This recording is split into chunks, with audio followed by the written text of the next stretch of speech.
On Christmas Eve, Marcus Stone stood alone in his glass tower, watching the world celebrate below, a world he'd forgotten how to join. The penthouse stretched vast behind him, all marble and minimalist furniture, and a Christmas tree that cost more than most people earned in a month. Yet the space felt hollow, empty, like the careful architecture of his life had been designed to showcase nothing at all. Below, families streamed toward the old church on Morrison Street, bundled against Portland's winter chill. Laughter drifted up even through the sealed windows of the 42nd floor. Marcus pressed his palm against the glass, cold radiating through, and thought about how wealth insulated you from everything: cold, hunger, struggle, until you realized it insulated you from warmth, too. The watch on his wrist caught the light. Vintage Patek Philippe, rose gold, the kind of timepiece that didn't just tell time, but announced you'd conquered it. Elena had given it to him on their 5th anniversary, her eyes bright with the secret she'd been carrying. Lily, growing inside her, a surprise they'd both wanted desperately. He turned his wrist, studying the inscription on the back, though he'd memorized it years ago. "Promise me you'll keep living, not just surviving." He'd broken that promise every day for 5 years. Behind him, small footsteps padded across Italian tile. Lily appeared in his peripheral vision, 7 years old and solemn in her Christmas pajamas. The dinosaur pattern faded from too many washings because she refused to wear anything else. "Daddy, why don't we go to church like Sophie's family?" The question landed with more weight than she could possibly understand. Marcus had no answer that wouldn't sound like the hollow excuses they were. He'd stopped attending after Elena's funeral, unable to reconcile faith with the brutal randomness of a drunk driver running a red light on a Tuesday afternoon, unable to sit in pews surrounded by people who'd known his wife, who'd look at him with that terrible combination of pity and relief that tragedy had chosen his family instead of theirs. "Maybe next year, sweetheart." Lily moved beside him, pressing her own small hand against the glass next to his. Her reflection overlapped with his in the window. Same dark hair, same serious eyes that missed nothing, and Marcus felt the familiar ache of seeing Elena in their daughter's features. "You're sad again." Not a question. Lily had learned to read his moods the way other children learned to read picture books, a skill no 7-year-old should need to develop. "Just thinking." About Mom? About a lot of things. Below, a woman emerged from the community center across the street, snow dusting her dark hair as she locked the door behind her. She wore an oversized coat that had seen better seasons and carried a bag stuffed with what looked like craft supplies. Marcus watched her pause on the sidewalk, tilting her face up to catch snowflakes on her tongue like a child might, completely unself-conscious, and something in his chest twisted. When was the last time he'd done anything that spontaneous? That free? The woman disappeared around the corner and Marcus turned away from the window, from the celebration he couldn't join, from the question he couldn't answer. "Come on. Let's see what Santa might bring tomorrow." Lily's hand found his, small and trusting, and guilt threaded through him because she deserved better than a father who was physically present but emotionally absent, going through the motions of life without actually living it. Elena would have kicked his ass for the last 5 years. She'd always been fierce about not letting grief become an identity, about choosing to engage with the world even when it hurt. He glanced at the watch again as Lily pulled him toward her bedroom. The second hand swept forward, relentless, marking time he couldn't reclaim. "Promise me you'll keep living." He was trying. He just didn't remember how anymore. The screen faded to black, then white text appeared. 3 weeks earlier. December 3rd arrived cold and gray, the kind of Portland morning that threatened rain without committing to it. Sarah Bennett stood in front of her bedroom mirror, deliberately constructing the worst version of herself she could manage. The sweater was 2 sizes too large, bought at Goodwill specifically because its muddy brown color made her complexion look sallow.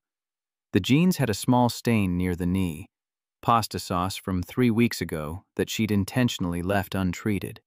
Her hair hung in a messy knot she'd achieved by sleeping on it wet and doing absolutely nothing to fix it this morning. No makeup, no jewelry, no effort whatsoever. Perfect. Her phone buzzed with a text from Claire, her older sister and the architect of this disaster in the making. "You're still going, right? Don't bail," Sarah typed back with more force than necessary. "I'll be there. Stop harassing me. Just making sure. This could be good for you." Sarah didn't respond.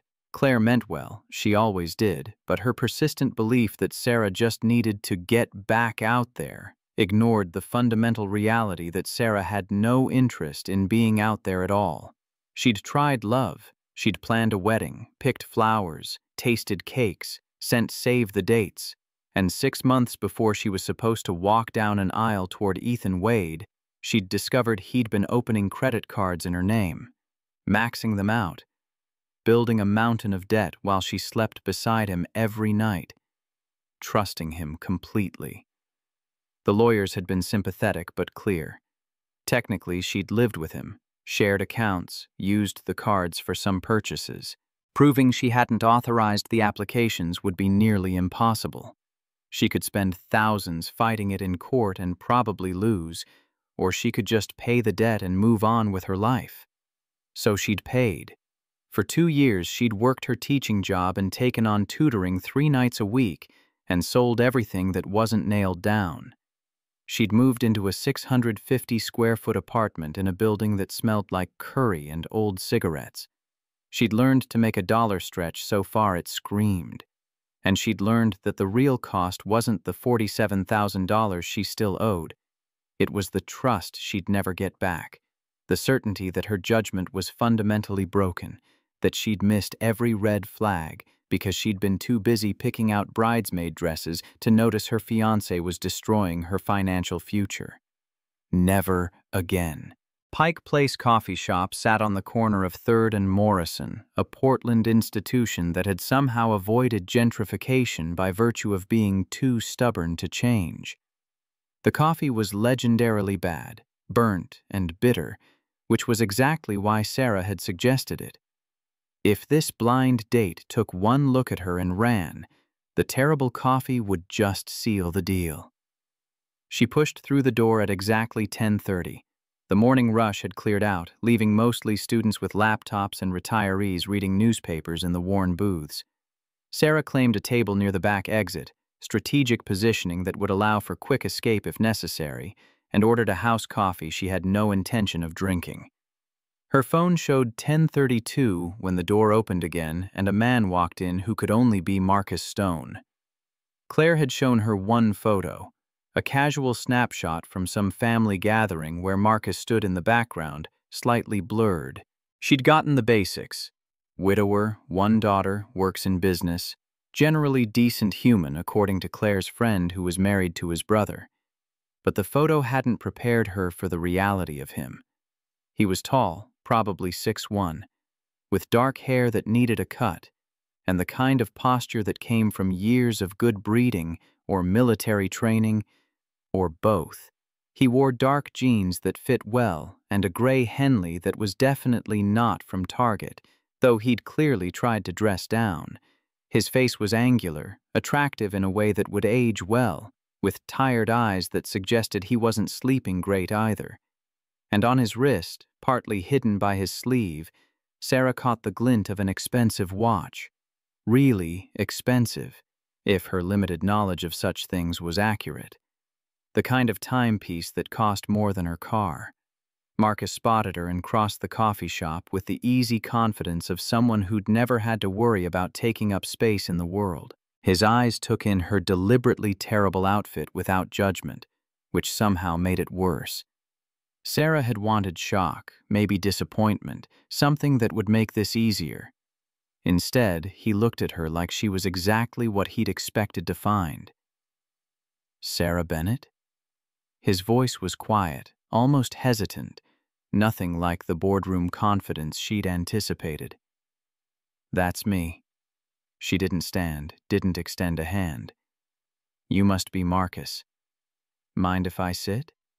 She shrugged, aiming for maximum disinterest. "It's a free country." He sat anyway, setting down his own coffee. Black, she noticed, nothing fancy, and folded his hands on the table. Up close, she could see the fine lines around his eyes, the gray threading his temples. Mid-30s probably, though the weariness made him look older. The watch caught light again, and Sarah felt her guard rise higher. Money. Of course. Claire's friend had probably undersold exactly how successful Marcus was, because everyone always did, thinking it would make the introduction easier instead of harder. The silence stretched between them, neither quite sure how to begin. This was the part where most men launched into their resume. Job, accomplishments, carefully curated stories designed to impress.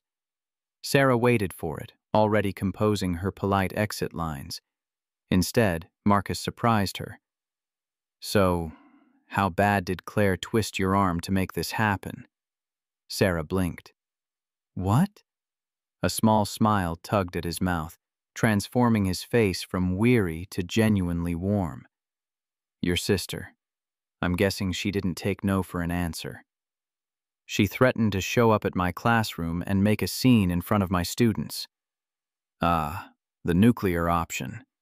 His smile widened slightly. "My brother went with emotional blackmail. Told me I was setting a bad example for my daughter by hiding from life." Despite herself, Sarah felt her shoulders relax a fraction. "You have a daughter?" "Lily. She's 7. Something softened in his expression, genuine affection breaking through the careful walls. "She's why I'm here, actually. Not directly, but she asked me the other day why I never go on dates like her friend's dad does. And I didn't have a good answer that wasn't basically because people are exhausting." Sarah surprised herself by laughing, a real sound that felt foreign after weeks of going through motions. "That's honest." Seemed easier than explaining that most first dates feel like job interviews where both people are lying on their resumes. Marcus took a sip of his coffee and grimaced slightly. "This is terrible, by the way." "I know.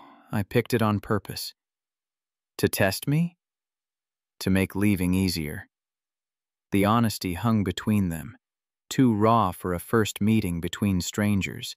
Sarah expected him to retreat, to smooth it over with some polite fiction about how the coffee really wasn't that bad, or the ambiance had charm, or whatever meaningless thing people said to avoid acknowledging discomfort. Instead, Marcus nodded slowly, something like recognition in his eyes. "That's fair. For what it's worth, I picked the worst possible shirt this morning for the same reason. It has a coffee stain on the shoulder from 3 days ago. I just wore it inside out." Sarah looked closer and realized he was right. There was a faint discoloration near the seam where the fabric folded wrong. She found herself smiling despite her best efforts to remain detached and difficult.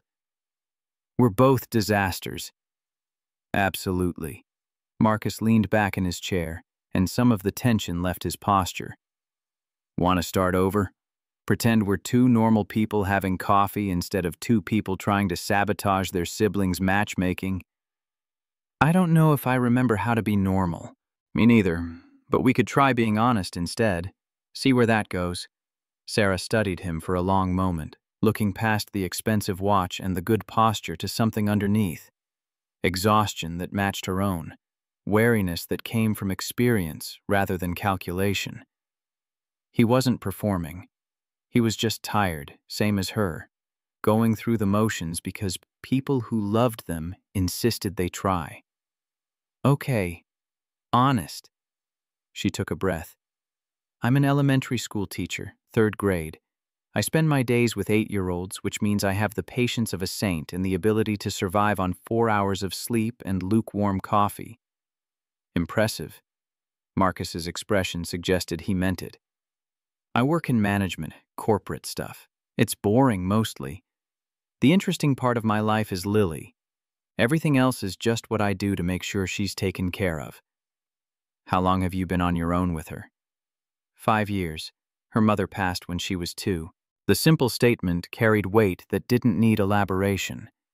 Sarah recognized that tone. The voice of someone who'd survived something that should have broken them and learned to carry it quietly. I'm sorry. Thank you. Marcus traced the edge of his coffee cup, an unconscious gesture that drew attention to his hands. Strong, capable, with a thin white scar across his knuckles. It's been long enough that we've found our rhythm, but it's also been long enough that I forgot how to do this. Adult conversation that isn't about parent-teacher conferences or grocery lists. I get that. Different reason, but same result. Sarah surprised herself by continuing, words spilling out before she could stop them.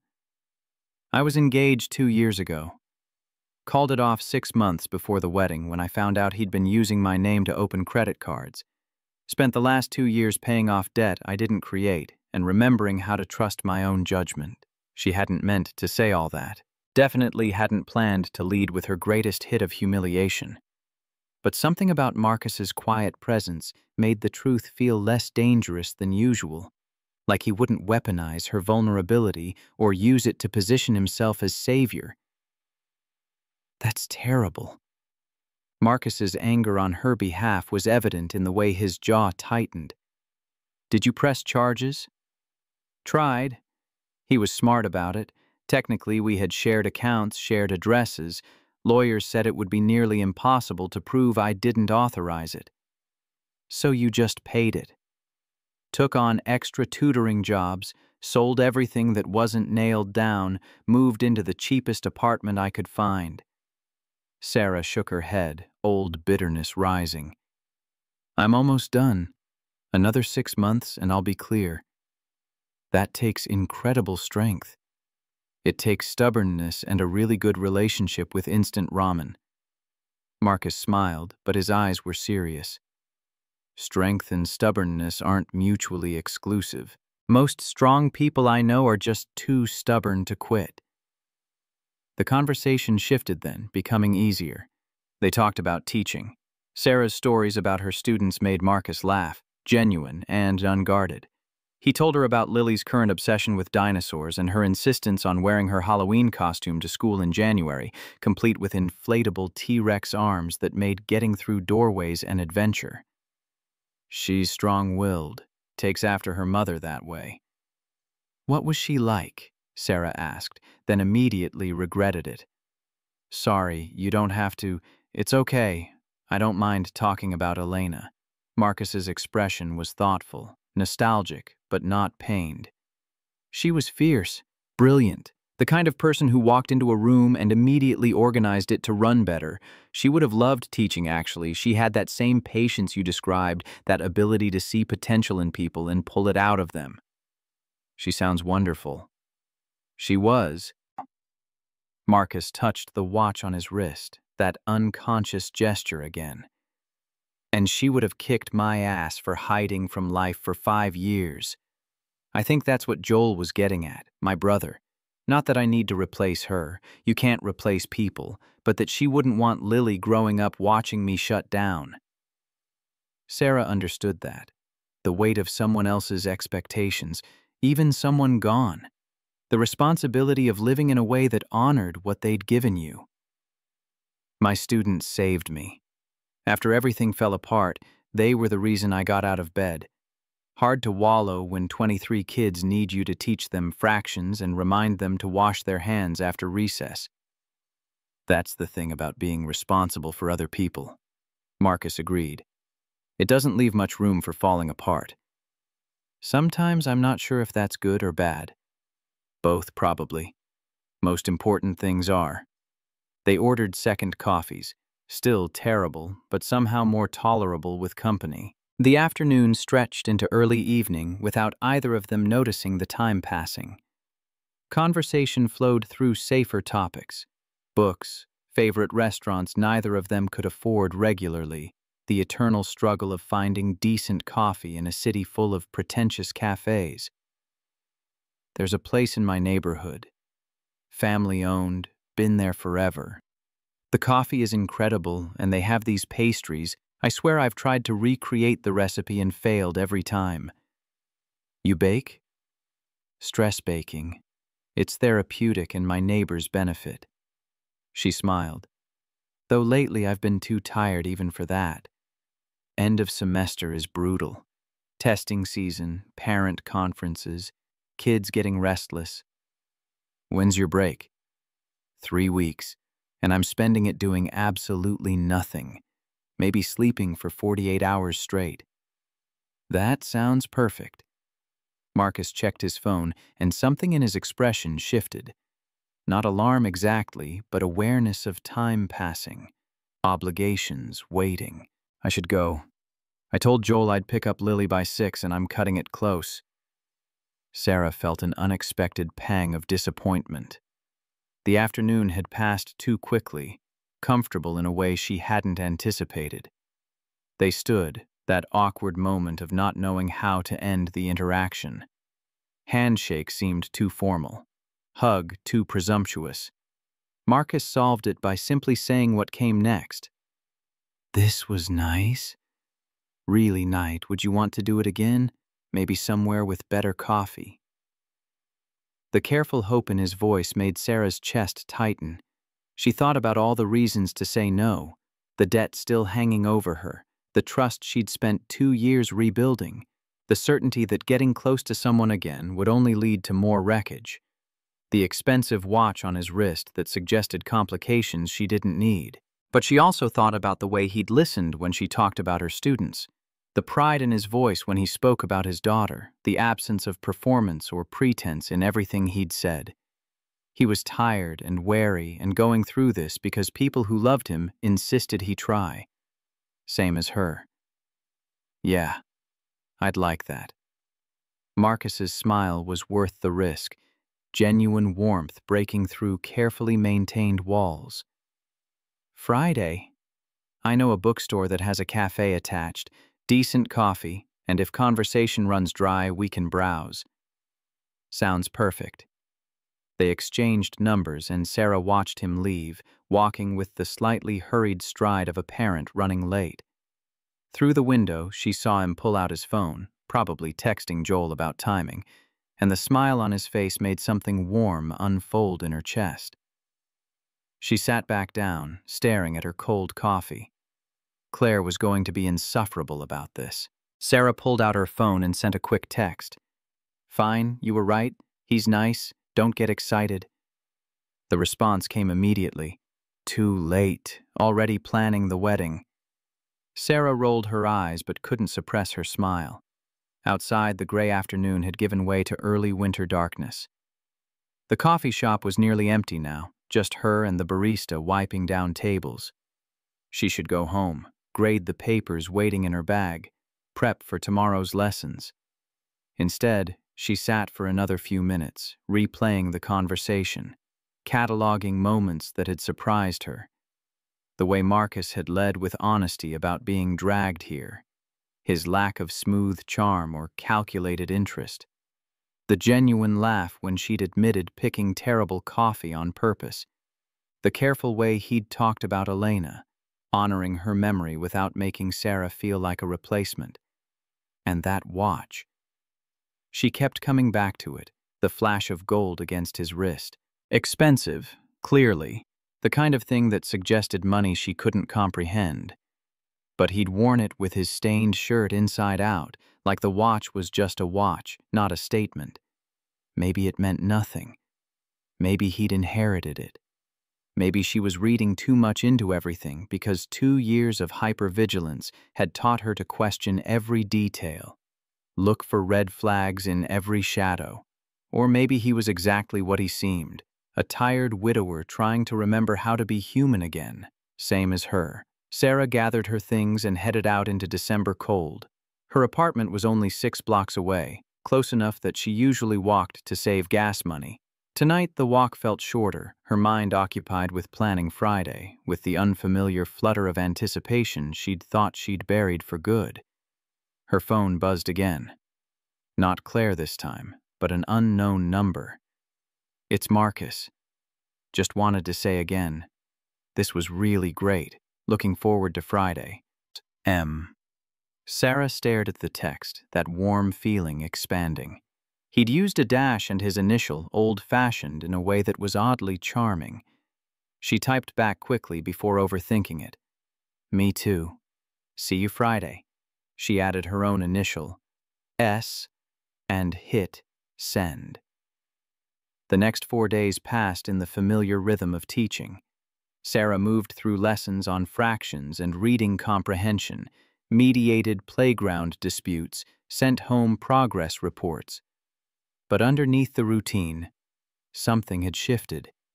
She caught herself smiling at random moments, anticipating Friday with an energy she barely recognized. Claire called Wednesday night, unable to contain her curiosity any longer. So? Details.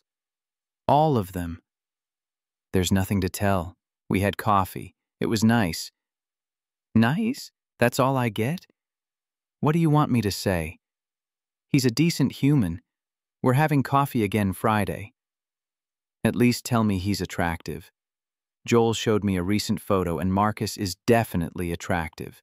Sarah felt heat rise in her face. He's fine. I don't know. I wasn't really paying attention to that. Liar. You were absolutely paying attention. Can we not do this? I'm trying to keep expectations reasonable here. Claire's voice softened. I'm just happy you're trying, hon. That's all. You deserve good things. I know. I just need to remember that I deserve them from myself first, not from some guy who might turn out to be another disaster. Fair enough. But maybe give this one a chance before assuming disaster, okay? After they hung up, Sarah sat on her worn couch in her tiny apartment and tried to calibrate her expectations. She'd been here before. The early days with Ethan had felt exactly like this. Exciting, full of possibility, like maybe she'd found something real, and look how that had turned out. But Marcus wasn't Ethan. The circumstances were different. Their reasons for being there were different. Everything was different except her fear, which remained stubbornly constant. Friday arrived with surprisingly good weather. Cold but clear, Portland's winter sun making everything look cleaner than it was. Sarah actually put effort into her appearance this time. Clean jeans, a sweater that fit properly, some minimal makeup. She drew the line at heels. If Marcus couldn't handle her in boots, this wasn't going anywhere anyway. Powell's Books occupied an entire city block, a legendary independent bookstore that had somehow survived the Amazon era through sheer stubbornness and community loyalty. The cafe sat tucked in the back corner, past shelves of poetry and philosophy, with mismatched chairs and folk music playing softly overhead.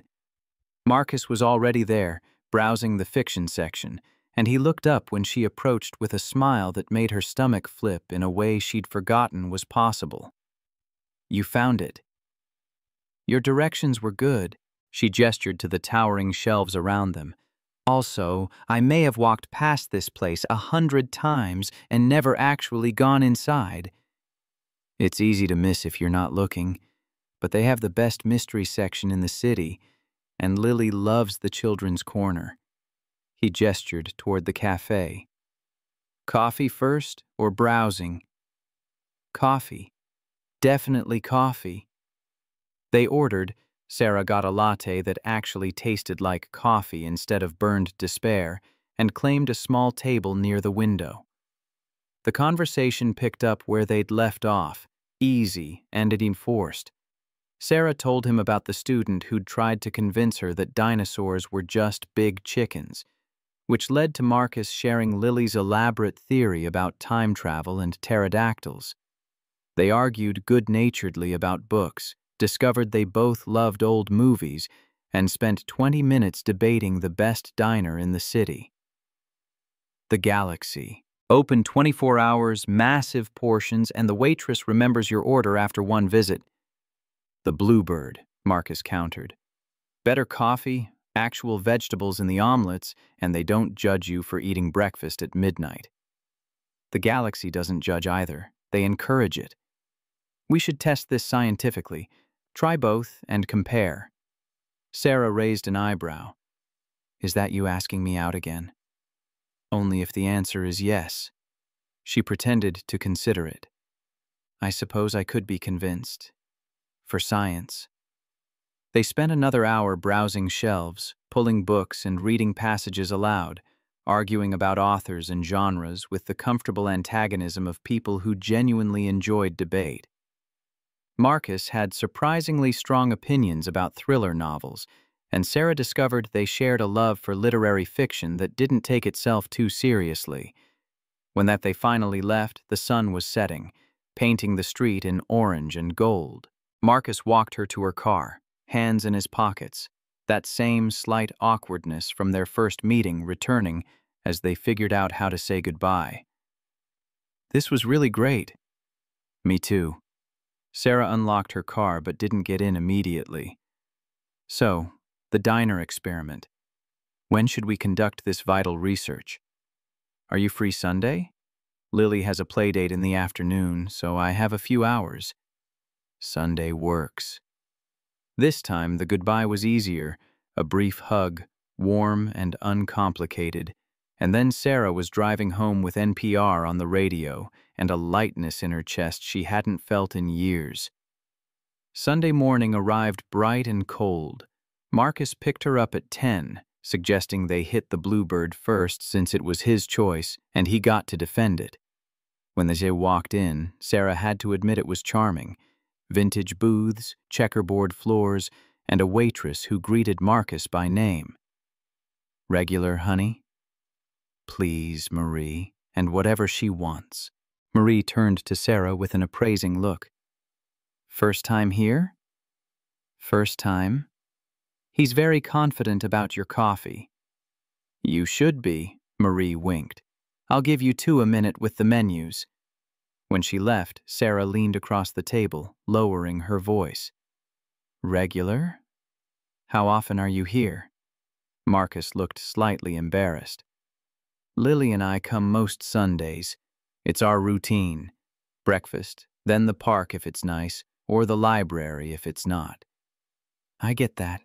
Routines are good, especially with kids. They ordered. Marcus insisted on the vegetable omelet, and when the food came, Sarah had to concede he might be right. The omelet was perfect, fluffy and loaded with fresh vegetables and seasoned just right. The coffee was excellent. The hash browns were crispy. Okay, this is good, really good, Marcus grinned, clearly pleased.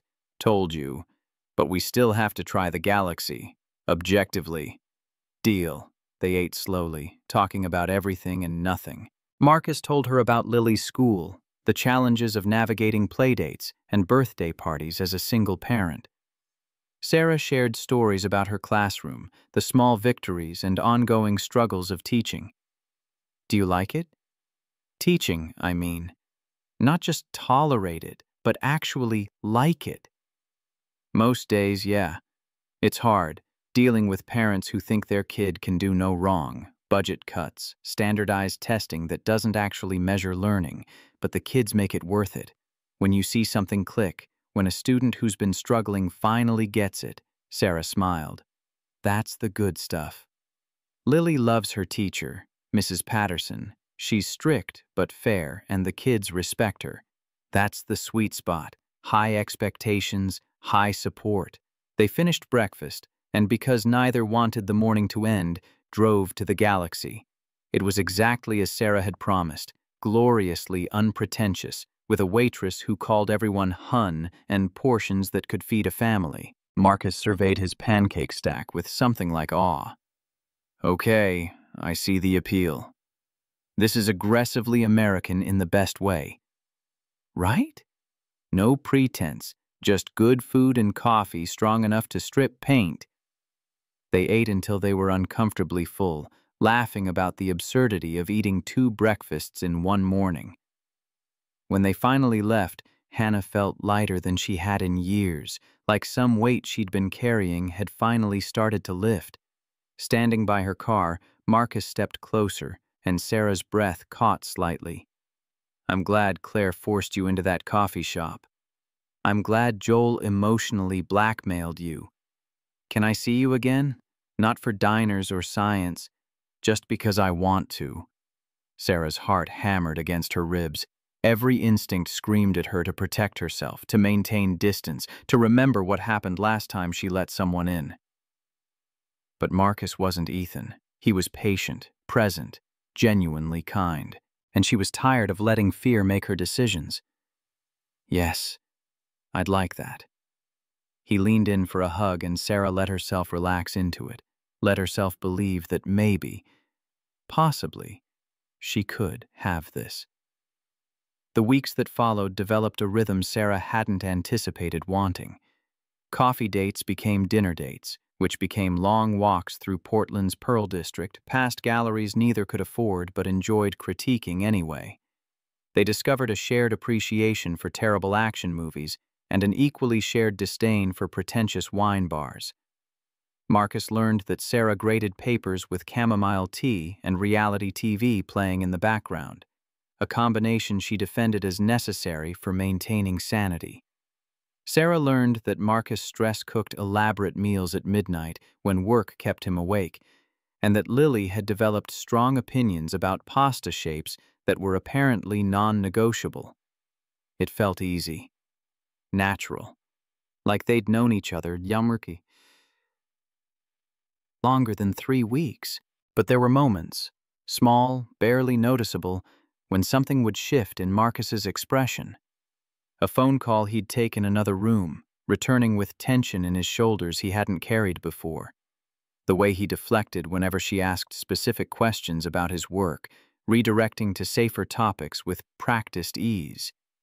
The expensive watch he never took off but never explained, catching light at odd moments like a question she didn't know how to ask. Sarah told herself it didn't matter. Everyone had private corners of their lives, boundaries they maintained. She certainly had hers, the apartment she never invited him to because 650 square feet of shabby furniture and peeling paint would reveal exactly how tight her budget ran. The tutoring sessions she scheduled carefully so they wouldn't overlap with their dates, because she didn't want him seeing how desperately she needed that extra income. The generic brand everything in her pantry that she'd grown so accustomed to she barely noticed anymore.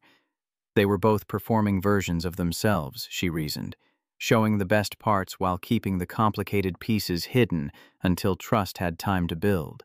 That was normal. Healthy, even. December 17th arrived with the first real snowfall of the season. Sarah's third graders were impossible to manage, pressing their faces against classroom windows and begging to go outside. She let them, eventually, spending the last hour of the day in the playground watching them catch snowflakes and build pathetic snowmen from the inch of accumulation. Their joy was infectious enough that she almost forgot about the stack of progress reports waiting on her desk, due Monday morning. Her phone buzzed as she herded the last student toward their parents' car. "Lily wants to know if you can come to the park today." "Riverside Park at 4? No pressure." Sarah checked the time, 3:30. She could make it if she left now, abandoning the reports for Sunday panic. "Easy decision. See you there." Riverside Park sat on the east side of the Willamette, all walking paths and open fields that in summer hosted food truck festivals and in winter became ghost towns. Today it was nearly empty, just a few hardy souls braving the cold. Sarah spotted Marcus near the playground equipment, and beside him, a small girl with his dark hair and his serious eyes, bundled in a purple coat with snowflakes catching in her curls. Lily. Sarah's stomach flipped with nerves she hadn't expected. This mattered in a way the previous dates hadn't. Meeting his daughter meant crossing a threshold, moving from casual exploration into territory with real consequences. Lily noticed her first, tugging on Marcus's sleeve and pointing. He turned, and the smile that broke across his face made Sarah's chest tighten with something she wasn't ready to name yet. "Hi, you must be Lily." The girl studied her with an intensity that belonged on someone much older, taking in every detail with the kind of assessment that missed nothing. "You're Miss Bennett." "I am. Your dad's told me a lot about you. He says you're a teacher, 3rd grade." "That's right. I'm in 2nd grade." Lily tilted her head slightly, that same gesture Marcus made when he was thinking through something complicated. "Do you like teaching?" "Most days." "Do you like school?" "Sometimes. Math is boring, but reading is good." Lily's gaze sharpened. "Do you read chapter books to your class?" "Every day after lunch. Right now we're reading a book about a girl who solves mysteries with her dog." "That sounds better than what Mrs. Patterson reads. She picks books about history and they're super long." Marcus interjected gently. "Lily, remember what we talked about? Being polite?" "I am being polite. I didn't say they were boring, just long." She looked back at Sarah. "Do you want to go on the swings? I can swing really high now. Want to see?" "Definitely." They spent the next hour in comfortable chaos. Lily demonstrated her swinging abilities, genuinely impressive for a 7-year-old, then insisted on showing off her monkey bar skills. Sarah found herself relaxing into the dynamic, matching Lily's enthusiasm without performing, just existing in the moment. The girl had inherited Marcus's directness along with his features, asking questions with the kind of blunt curiosity that adults learned to disguise, but children wielded freely. "Why are you dating my dad?" Marcus, pushing Lily on the swing, went very still. Sarah chose honesty over deflection. "Because he's kind, and he makes me laugh, and I like spending time with him." "Do you want to be my mom?" "Lily," Marcus started, but Sarah held up a hand. "I just met you today, so I don't know yet what role I might have in your life, if any, but I know your dad loves you very much, and anyone who's part of his life needs to respect that you come first." Lily considered this, pumping her legs to maintain momentum. "That's a good answer."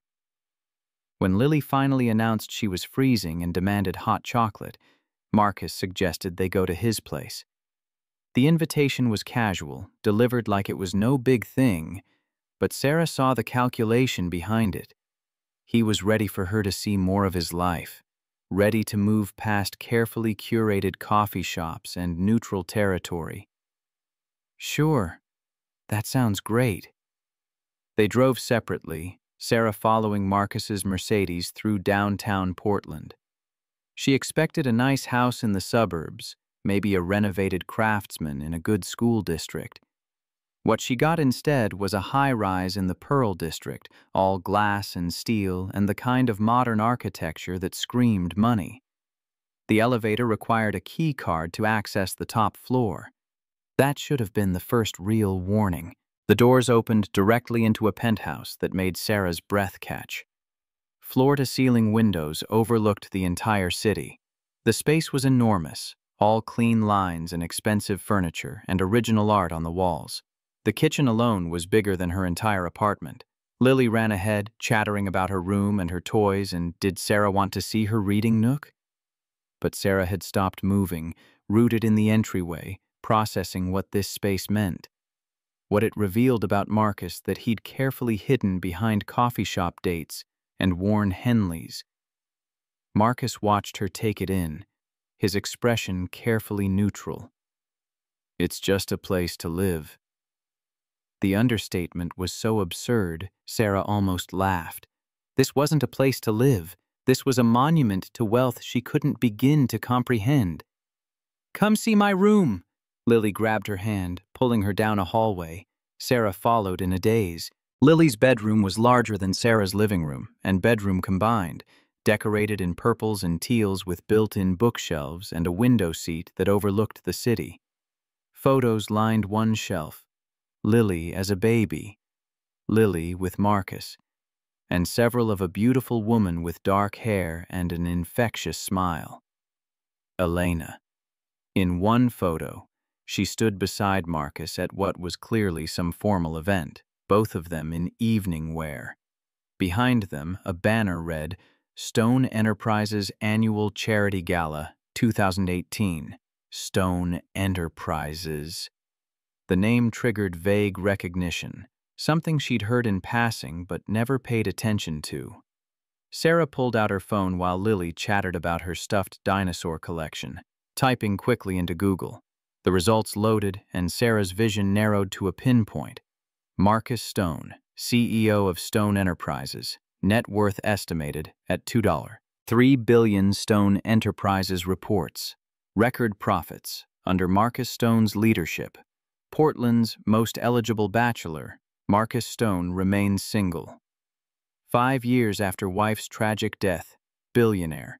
Not wealthy, not comfortable, billionaire. Sarah looked up to find Marcus standing in the doorway, watching her with the expression of someone waiting for an axe to fall. I should go. Her voice sounded distant, not quite her own. I forgot I have papers to grade. Sarah, thank you for inviting me. Lily, it was wonderful meeting you. She moved past Marcus without touching him, down the hallway and into the elevator. He followed but didn't try to stop her, just stood with his hands in his pockets while the elevator descended 42 floors, taking her away from his glass tower and back to reality. Sarah made it to her car before the shaking started. She sat in the parking garage, gripping the steering wheel, trying to process the gulf between what she'd believed and what was actually true. He'd let her talk about struggling with debt, about eating ramen for months, about selling her furniture to make ends meet. He'd listened to all of it with those sympathetic eyes while sitting on a fortune that could solve her problems without him noticing the expense. Not that she wanted him to solve her problems, that wasn't the point. The point was the lying. The careful omission that added up to a fundamental deception about who he was. Her phone rang. Claire. Hey, so Jennifer from college called me. She saw you at some restaurant last week with Marcus Stone. Said she was surprised you were dating him. Why would she be surprised? Claire's pause was too long. You know who Marcus is, right? I just found out. Hon, I'm sorry. I thought you knew. Joel mentioned he runs a company, but I figured you guys had talked about it, and you just didn't care about the money stuff, which would be very you. But if he's been hiding it... Sarah ended the call and sat in silence, snow beginning to fall again outside the garage's concrete walls. The papers she'd promised to grade waited in her bag. Monday morning would arrive regardless of whether she was ready. Life continued, even when your understanding of it shattered. She drove home on autopilot, parked in her building's cramped lot, climbed 3 flights of stairs to her apartment. Inside, the contrast with Marcus's penthouse was almost laughable. Second-hand couch, Goodwill dishes, walls she couldn't paint because her landlord would charge her for repairs. This was her reality. The space she'd carved out through 2 years of relentless work and sacrifice. And Marcus lived in a glass tower worth more than she'd earn in 10 lifetimes. Her phone buzzed with texts she didn't read. She poured a glass of cheap wine and sat on her worn couch and tried to figure out how she'd missed every sign, how she'd let herself trust someone who'd been lying from the first moment they met. The knock on her door came just after 8. Sarah knew who it would be before she opened it. Marcus stood in her dingy hallway, still in the same clothes from the park, snowflakes melting in his hair. He looked exhausted and worried and nothing like a billionaire CEO, which somehow made it worse. Can we talk? Sarah stepped back without answering, letting him into her tiny apartment that he'd never seen before. She watched him take in the space, the cheap furniture, the cracks in the ceiling, the radiator that clanked and barely produced heat. Watched him see her reality for the first time. When were you going to tell me you're a billionaire? The word felt absurd in her mouth, too big for her small living room. Marcus's face was carefully blank. I don't know. I kept waiting for the right moment, and it never came. How about on our first date? When I was telling you about my ex and the debt and everything I've been through, that might have been a good time to mention you could buy my entire building without noticing the expense. If I'd told you then, you would have left. So you lied.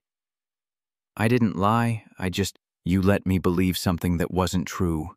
That is lying, Marcus. Her voice cracked and she hated it. I told you everything. About Ethan, about the $47,000 I'm still paying off, about eating ramen for 6 months because I couldn't afford anything else. And you just sat there and let me talk. I wanted you to see me. Just me. Not the money or the company or any of it. But that is you. The money, the company, that's part of who you are, and you hid it because you assumed I wouldn't like the real version. Marcus took a step closer, and Sarah's hands clenched into fists at her sides. If I'd told you that first day, you would have put me in the same category as Ethan, someone using resources to manipulate. You dressed like you did specifically to scare off anyone who might want something from you. And instead, you manipulated me by pretending to be someone you're not. I'm the same person who ate terrible coffee with you, who compared diners, No, Sarah cut him off. That person doesn't exist. He was a character you played to get what you wanted. The silence stretched between them, heavy with everything they couldn't take back. What do you want me to say? I want you to have been honest. That was the one thing I needed. After Ethan, that was the only thing I needed. Marcus's composure finally cracked, something raw showing through. I'm sorry. God, Sarah, I'm so sorry. I should have told you. I know I should have. But I've spent the last 5 years watching people change when they find out about the money. Women who suddenly laugh at all my jokes, who agree with everything I say, who look at Lily and see a meal ticket instead of a kid who lost her mother. So you thought I was like them? No. I thought you were different. That's why I didn't tell you. Because for 3 weeks, I got to be just Marcus. Not Marcus Stone, CEO, not the billionaire widower. Just a guy who likes bookstores and bad movies and arguing about diners with someone who makes him laugh. Sarah felt tears burning behind her eyes and refused to let them fall. I can't do this. I can't be with someone who doesn't trust me enough to be honest. How much time do you need? To think about it? I don't know. Marcus nodded slowly, defeat written in every line of his body. Okay, I'll wait, as long as you need. He moved toward the door and Sarah let him go, watching through her window as he walked to his Mercedes parked on her street, where it stood out like a diamond in a drawer of paste jewelry. The engine started, expensive and quiet, and then he was gone. Sarah stood in her empty apartment and wondered how she'd gotten here again. Different man, different lie, same crushing betrayal of trust that left her feeling stupid and small. Her phone buzzed. Claire. Are you okay? I will be. What can I do? Nothing. There's nothing anyone can do. Sarah ended the call and poured another glass of wine. Monday would come regardless. Her students would need her regardless. Life continued, even when you wanted it to stop. 6 days passed in suffocating silence. Sarah taught her classes, graded papers, moved through the motions of existing while feeling fundamentally disconnected from everything. Her students noticed something was off. 8-year-olds were disturbingly perceptive, but she deflected their concern with practiced ease. Adults got sad sometimes. It didn't mean anything was wrong. Marcus texted once, I'm here if you want to talk, no pressure, just wanted you to know. She typed and deleted 3 different responses before settling on, thank you. I just need time. Take all the time you need. Claire called daily, offering support without pushing. Joel, Marcus's brother, and Claire's connection to this entire mess, apparently told Claire that Marcus was doing the dishes weird, which was evidently code for profound unhappiness. Sarah felt a bitter satisfaction at that, then immediately hated herself for it. December 23rd arrived cold and clear. School had let out for winter break, leaving Sarah with 2 weeks of unstructured time she didn't want. She'd signed up to volunteer at the community center downtown, teaching craft projects to kids from low-income families. It kept her hands busy and her mind occupied, which was better than sitting in her apartment spiraling. The center smelled like paste and construction paper. 20 children aged 5 to 12 crowded around tables, making handprint wreaths and paper snowflakes with the kind of focused intensity usually reserved for much more important tasks. Sarah moved between tables, helping tie ribbons and unsticking glue bottles, falling into the familiar rhythm of managing chaos with patience and humor. "Miss Bennett?" One of the older girls, maybe 10, waved her over. "Can you help me with this? The ribbon won't stay." Sarah crouched beside her, retying the bow with practiced efficiency. "There you go. Perfect. Are you sad?" The directness shouldn't have surprised her. Kids saw straight through adult pretenses. "A little, but I'll be okay. My mom gets sad sometimes too. She says it's okay to be sad as long as you don't stay there forever." "Your mom sounds very wise." The girl beamed and went back to her wreath. At 3 o'clock, Claire showed up unannounced with coffee that was actually good. "Thought you could use this. You're supposed to be at work." "I took a half day. It's Christmas Eve. No one's working anyway." They stepped outside into winter cold, leaning against the brick wall while kids' laughter filtered through the windows. "You look terrible." "Thanks. That's exactly what I needed to hear. I'm being honest, which I know is your big thing right now." Claire took a sip of her coffee. "Have you talked to him?" "No." "Are you going to?" "I don't know what there is to say. He lied. End of story." "Did he, though? Or did he just not volunteer information you didn't ask about?" Sarah turned to stare at her. "Seriously? You're defending him?" "I'm saying there's a difference between actively lying and omitting details. And I'm saying maybe you should consider why he omitted them before you write this off completely." "He should have told me." "Agreed, absolutely. But Han, you showed up to that first date looking like you'd slept in a dumpster specifically to scare him off. If he'd opened with, 'Hi, I'm a billionaire,' what would you have done?"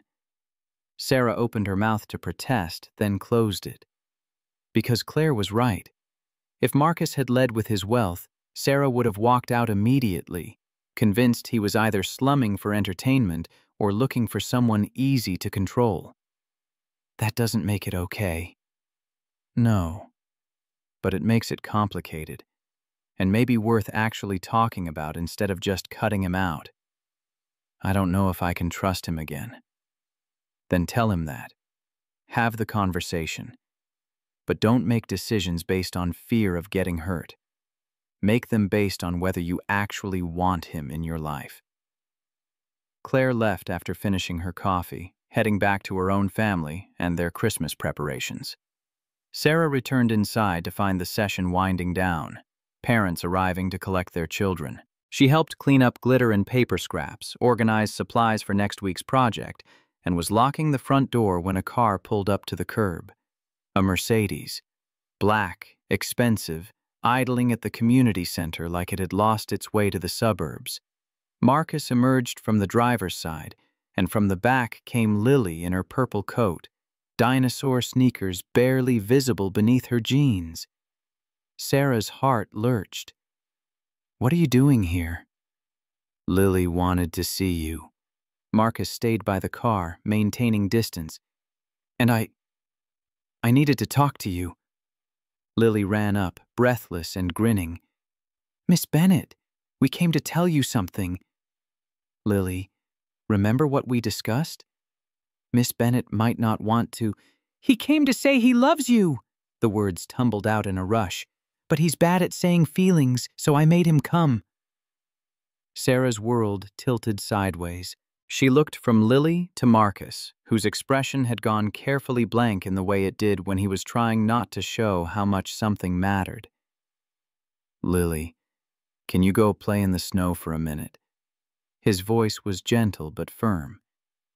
"I need to talk to Miss Bennet." "You'll actually talk? Not just stand there looking sad?" "I promise." Lily trudged toward a patch of untouched snow, clearly planning to eavesdrop but making a token effort at privacy. Marcus finally looked directly at Sarah. "I'm not good with words. Elena used to complain about it. She said I kept everything locked inside until it calcified into something I couldn't access even if I wanted to." He pulled an envelope from his coat pocket. "So I wrote it down. Everything I should have said 3 weeks ago. Everything I've been trying to say since you left." The envelope was thick, several pages folded inside. Sarah took it with shaking hands. "Read it. And if you still want me to leave after, I will." She opened the envelope, unfolding pages covered in Marcus's precise handwriting. The first line made her eyes burn. "Sarah, I'm writing this because Lily is right. I don't say things I should. Elena complained about this. My therapist complains about this. Apparently it's my defining flaw." Sarah read while Marcus watched, while Lily made snow angels 20 feet away, while the December afternoon dimmed toward evening. The letter was raw in a way their conversations had never been. Marcus's careful walls stripped away to reveal the loneliness underneath. How every relationship since Elena's death had felt like a performance, women seeing dollar signs instead of him. How meeting Sarah had been the first time in 5 years he'd felt like a person instead of a portfolio. The truth: I'm a 36-year-old widower who runs a company I don't care about anymore, who lives in a glass tower that feels like a prison, who hasn't felt alive in 5 years, until I sat across from you in that coffee shop and you looked at me like I was worth knowing. You asked if I was pitying you when I paid for dinners. The truth: you were giving me something more valuable than anything I could pay for. You were giving me a reason to leave the tower, a reason to remember how to be human. I love you, Sarah.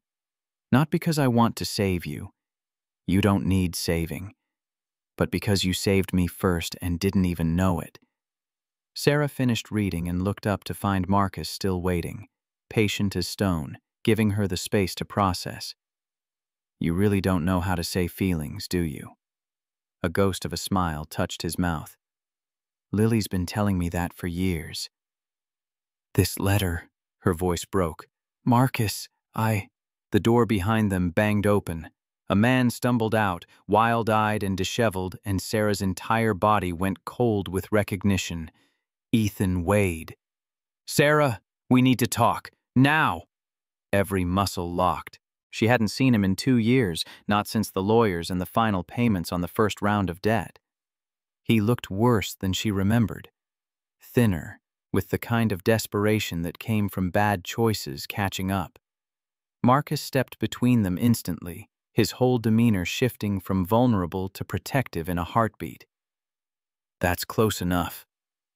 Ethan's gaze flicked to Marcus, taking in the expensive car and the expensive coat and calculating odds.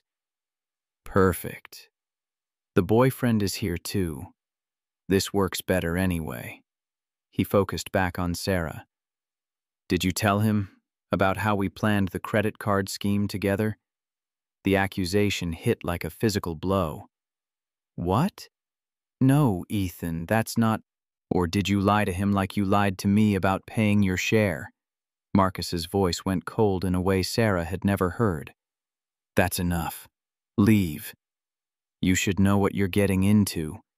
Ethan swayed slightly, probably drunk.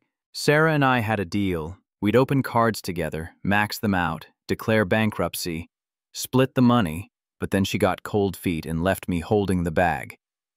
"That's not true." Sarah found her voice through the shock. "You did that without telling me."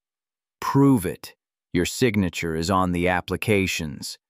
Marcus pulled out his phone with deliberate calm. "Actually, we can prove it.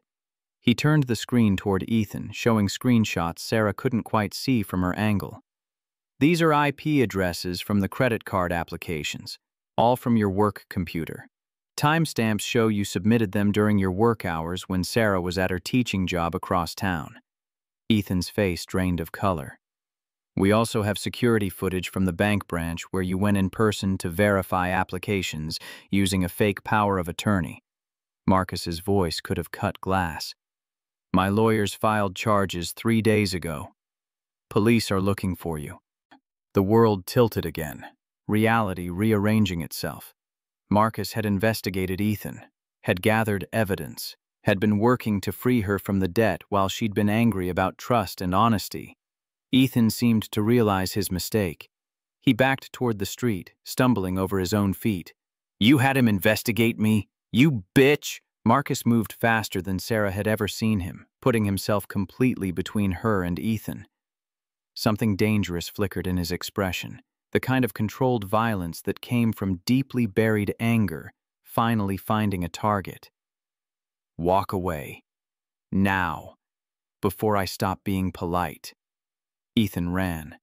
Sarah pulled out her phone with shaking hands. "I'm calling the police." Claire already did. Marcus gestured to the window where Claire stood inside the community center, phone pressed to her ear. "She came back to help you clean up. Saw everything." Police arrived within 5 minutes, took statements, found Ethan 2 blocks away trying to climb into a stolen car.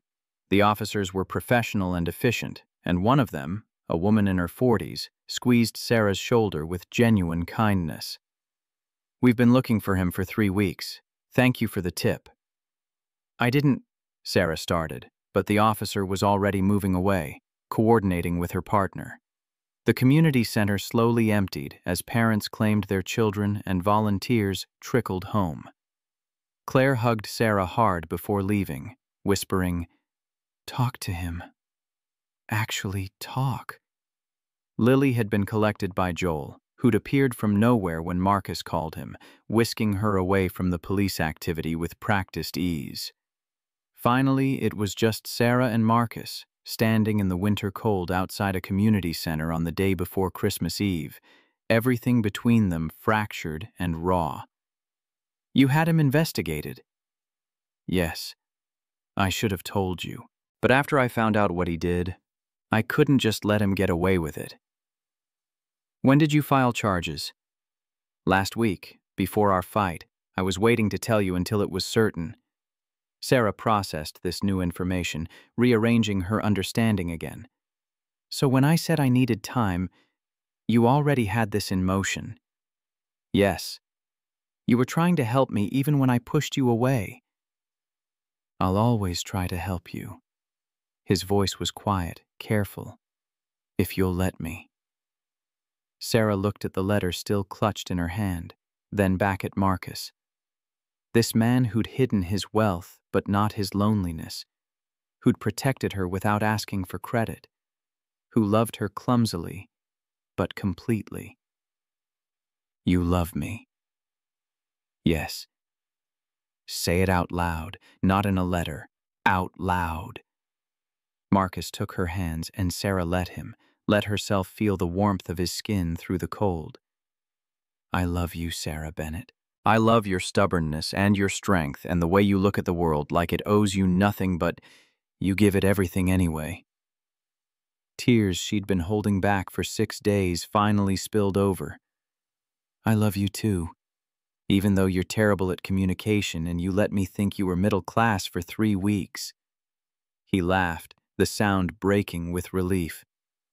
"I'll work on that." "You better." They stood in the snow while Christmas lights flickered on around the city, while evening settled into night, while the world continued turning, regardless of whether they were ready. Marcus's phone buzzed and he checked it briefly. "Lily wants to know if you're coming for Christmas." Sarah thought about her empty apartment, the stack of frozen dinners in her freezer, the silence she'd been planning to endure. Then she thought about Lily's fierce eyes and Marcus's careful hands, and the family they were offering if she was brave enough to accept it. "I don't have anywhere else to be." They left the community center together, Marcus following Sarah back to her apartment so she could pack an overnight bag. Tomorrow was Christmas. Tomorrow they'd figure out the complicated parts, the money and the boundaries and the trust they needed to rebuild. Tonight was enough just to choose each other, to decide fear wasn't a good enough reason to walk away from something real. Sarah threw clothes into a bag while Marcus waited in her tiny living room, and when she emerged he was studying her bookshelf with genuine interest, not judgment. They drove through Portland in separate cars, Sarah following Marcus's taillights through streets decorated with lights and hope, heading toward a glass tower that didn't feel quite so much like a prison anymore. Christmas morning arrived wrapped in the kind of crystalline light that only came after snowfall. Portland transformed into something almost magical through the floor-to-ceiling windows. Sarah woke in the guest bedroom. Marcus had been careful about that, giving her space and privacy, even as they navigated this tentative reunion. To the sound of small feet thundering down the hallway. "It's Christmas! Wake up, wake up, wake up!" Lily's voice carried pure joy, unmarred by the previous evening's drama. Sarah pulled on the clothes she'd packed and emerged to find the living room transformed. The expensive tree she'd dismissed as sterile on her first visit now glowed with genuine warmth, presents piled beneath it in cheerful chaos. Marcus stood in the kitchen making coffee, still in pajama pants and a faded Stanford t-shirt, and the casual domesticity of it made Sarah's chest ache. "Morning." He smiled, tentative but hopeful. "Lily's been awake since 5. I've been bargaining for incremental time delays." "I heard." They gathered around the tree while Lily distributed gifts with the organizational skills of a tiny general. For Sarah, a small box wrapped simply. Inside, a first edition of her favorite novel, Willa Cather's My Antonia, the pages yellowed with age and care. Not flashy, not a grand gesture, just thoughtful in a way that showed he'd been paying attention to conversations about books they'd had weeks ago. "This is beautiful. The inscription is from 1923. I thought you'd appreciate the history." Sarah handed him her gift, suddenly self-conscious about the handmade scarf she'd knitted during the week they'd been apart. She'd needed something to do with her hands during the sleepless nights, and the repetitive motion had been meditation. The colors were Portland, gray and green and the particular blue of the Willamette on clear days. Marcus held it like she'd given him something precious, fingers tracing the stitches. "You made this." Stress knitting evolved from stress baking. "I'm expanding my anxiety management portfolio." He wrapped it around his neck immediately despite being indoors, and something about that simple gesture, choosing to wear her gift over everything expensive in his closet, made Sarah believe they might actually survive this. Lily opened her presents with the kind of focus usually reserved for surgery, saving the best for last and displaying each item for proper appreciation. When the last package was unwrapped, she looked between them with calculation that was becoming familiar. "Are you staying now?" "Like, staying?" Sarah exchanged glances with Marcus. "We're figuring things out." That's a maybe answer. Adults always use maybe answers when they mean yes but don't want to promise. "When did you get so smart?" "I've always been smart. Dad says I get it from Mom." Lily stood, gathering wrapping paper with sudden purpose. "I'm going to clean this up so you two can talk about feelings. Dad's bad at it, so you should probably start." She disappeared down the hallway, leaving them alone in the sudden quiet. Marcus's hand found Sarah's, warm and solid. "She's not wrong. I am bad at this." "Then let me start." Sarah turned to face him fully. "I was angry about the lying. I'm still angry. But I'm also angry at myself for assuming the worst, for not even asking questions, for deciding you were guilty before giving you a chance to explain. You had reasons to be careful. Having reasons doesn't make it right." She took a breath, steadying herself. "If we're going to try this, actually try, I need you to promise something. Anything. Promise you'll tell me when I'm being unreasonable about accepting help, and I'll tell you when you're being controlling about providing it. We keep being honest, even when it's uncomfortable. Marcus squeezed her hand. Deal. Absolutely. Deal. The doorbell rang, shattering the moment. Marcus's expression shifted to something between resignation and dread. That's my mother. She always comes Christmas morning. I should have warned you. Catherine Stone swept into the penthouse like she owned it, which, given family dynamics, she probably felt she did. Elegant in a way that came from generations of wealth, her silver hair perfectly styled, designer coat draped over one arm. Her gaze landed on Sarah with the kind of assessment that cataloged everything and found it wanting. Marcus. Lily, darling. Then, with careful neutrality, you must be Sarah. Mrs. Stone. Catherine, please. She removed her coat with the expectation that someone would take it. Marcus did, hanging it by the door with practiced patience. I wasn't aware we'd have a guest today. It was last minute. Marcus returned to Sarah's side, a subtle claiming of allegiance that Catherine definitely noticed. We reconciled last night. How convenient. Catherine's smile didn't reach her eyes. Well, I brought gifts for Lily. Shall we? The next hour was a masterclass in passive aggression. Catherine delivered perfectly calibrated comments designed to highlight every difference between Sarah's background and Marcus's world. The penthouse was mentioned frequently, how Elena had helped design it, how it reflected the family's taste. Stone Enterprises came up in conversation, with pointed references to board meetings and decisions that required serious commitment. She asked about Sarah's teaching salary with the kind of false interest that made the number sound even smaller than it was. Sarah held her ground, refusing to be baited into defensiveness or apology. Yes, she taught 3rd grade. Yes, she lived modestly. Yes, she'd faced financial challenges. None of these facts were shameful, and she wouldn't treat them as such.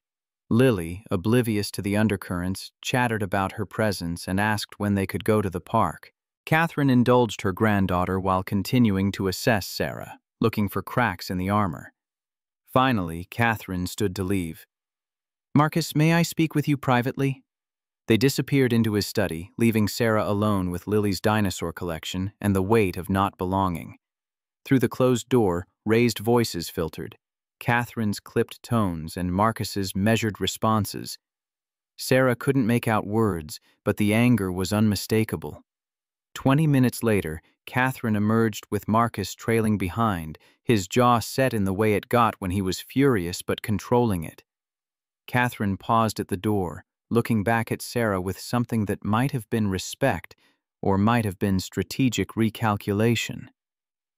It was interesting to meet you, Sarah. I'm sure we'll see each other again. The door closed behind her, and Marcus stood very still, processing whatever had just happened. She had me investigated. Before we even met, Claire's connection to Joel apparently triggered her protective instincts. Sarah's stomach dropped. What did she find? Everything. The debt, Ethan, your apartment, your salary. She knew all of it before our first coffee. The violation of that, someone combing through her life without permission, made Sarah's skin crawl. But underneath the anger was a cold certainty. Catherine Stone saw her as a threat, which meant their problems were far from over. What did she say just now? That I'm being foolish, that you're obviously after money and security, that Lily doesn't need more instability in her life. Marcus finally moved, crossing to Sarah and taking her hands. I told her my personal life isn't her concern, that what we have is real and none of her business. That's going to cause problems for you. I don't care. But he would eventually. Catherine Stone wasn't someone who accepted defiance gracefully. Sarah could already see the campaign ahead, subtle undermining, carefully placed doubts, the slow erosion of confidence that women like Catherine specialized in. The next few weeks unfolded in careful negotiation. Sarah returned to teaching when school resumed in January, her classroom a refuge from the complicated dynamics of Marcus's world. They saw each other most evenings, either at his place with Lily or occasionally at Sarah's apartment when she needed him to understand the reality of her life. He never commented on the worn furniture or the lack of space, just existed in it like it was completely normal, which somehow made her love him more. But the outside world had noticed their relationship. Photos from a charity gala they'd attended, Sarah in a borrowed dress from Claire, feeling like an imposter among Portland's elite, appeared in the society pages. Speculation about Marcus Stone's new girlfriend proliferated across social media and gossip sites. The comments were brutal, dissecting her appearance, her background, her obvious unsuitability for someone of his status. Students' parents started asking questions during pickup, their curiosity thinly veiled as concern. "Is it true you're dating Marcus Stone?" with the unspoken question underneath. "What makes you think you're good enough for him?" Sarah ignored it as best she could, but the constant scrutiny wore on her. She'd never wanted to be public, never sought attention. Being with Marcus meant surrendering privacy she hadn't realized she valued until it was gone. In early February, the situation escalated.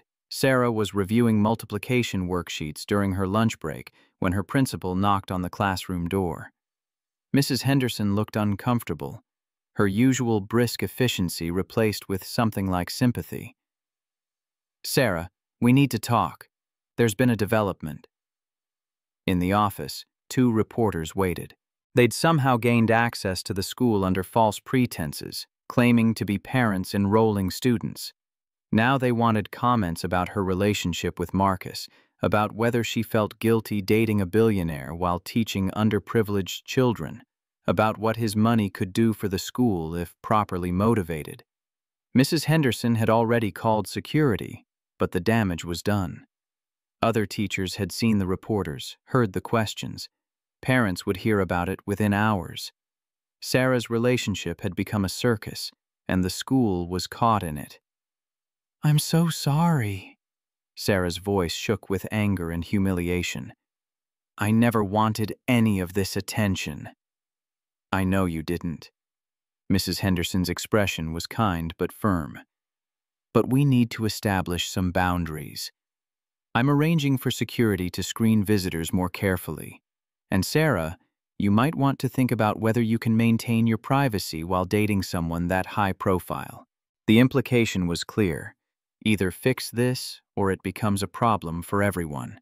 Sarah called Marcus from her car, barely holding herself together. "Reporters showed up at my school. They got past the front desk and confronted me during lunch."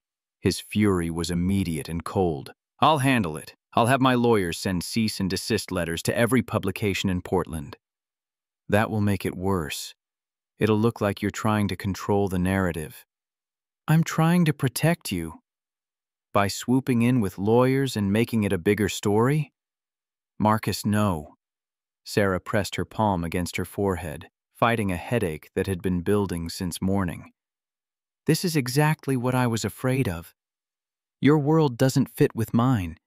Your life comes with attention and scrutiny I never wanted." "So what are you saying?" "I'm saying I don't know if I can do this."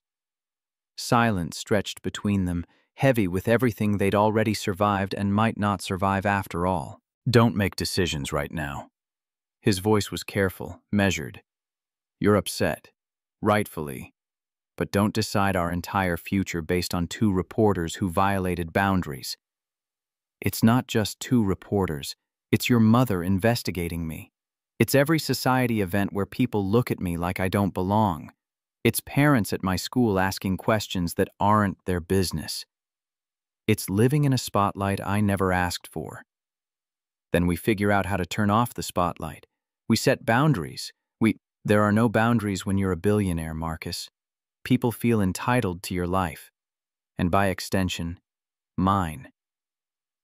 She ended the call and sat in her car in the school parking lot, watching children play on the snowy field through her windshield.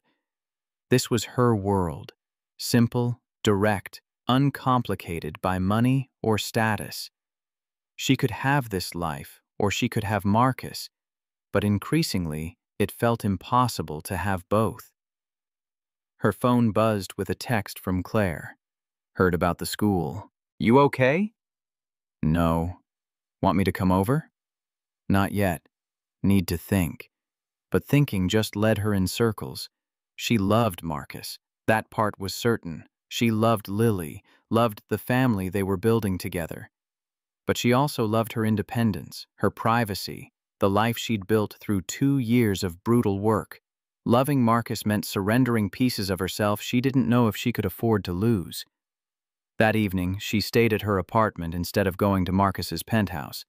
Graded papers she'd already graded, reorganized bookshelves that didn't need organizing, avoided making decisions by pretending there were no decisions to make. Around 9, a knock interrupted her restless pacing. She opened the door expecting Claire and found Marcus instead, looking exhausted and determined.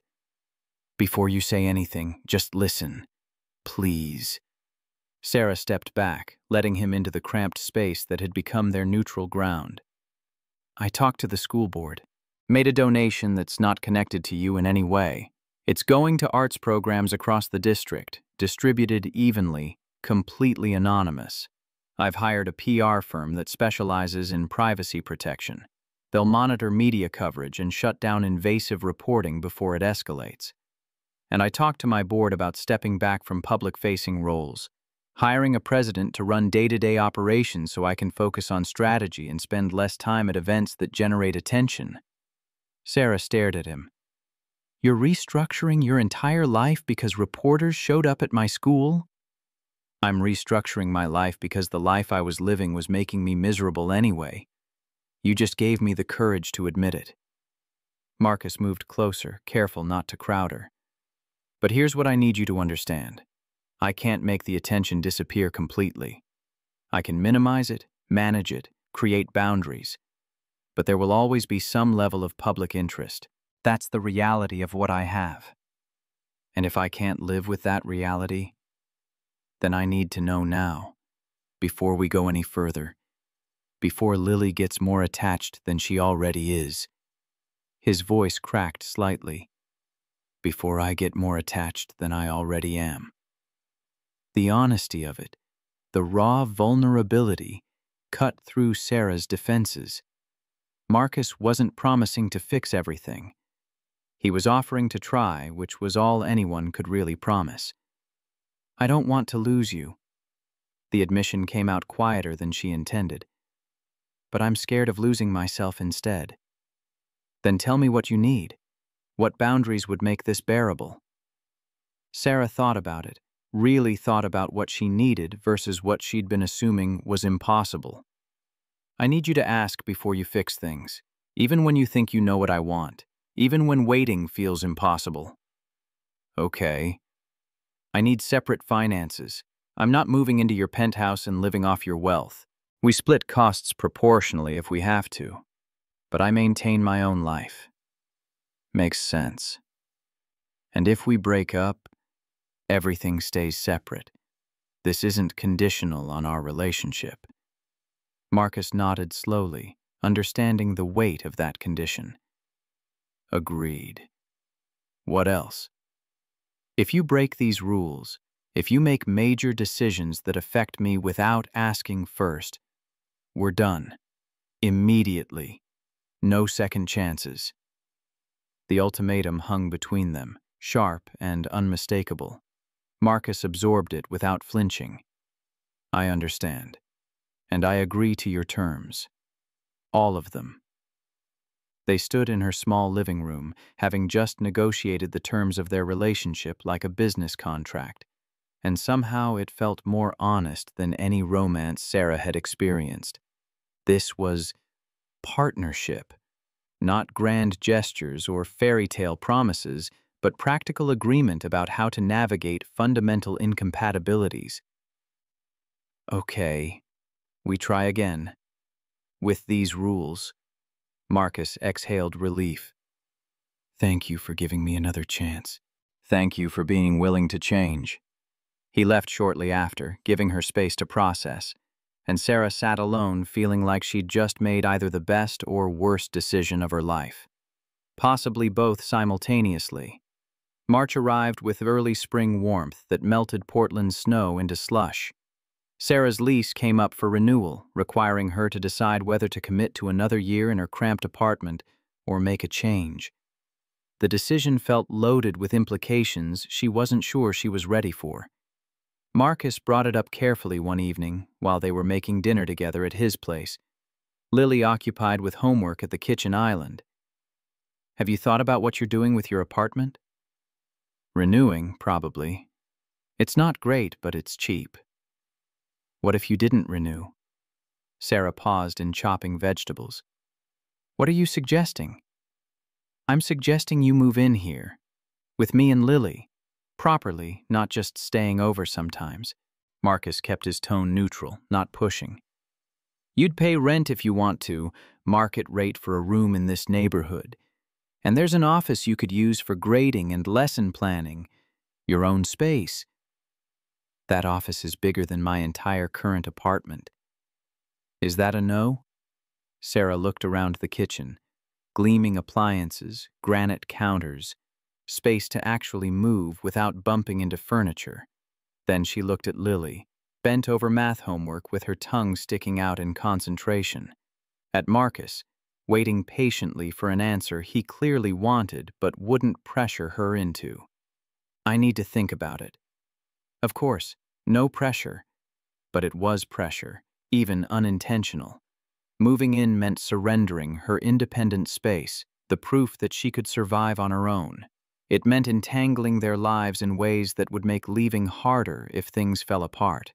It meant trusting that he wouldn't use the imbalance of their situations against her. Sarah talked it through with Claire over coffee, laying out every argument for and against. "What's really holding you back?" Claire's directness was both helpful and annoying. "Giving up proof that I'm okay alone." "But you've already proved that. 2 years of proof.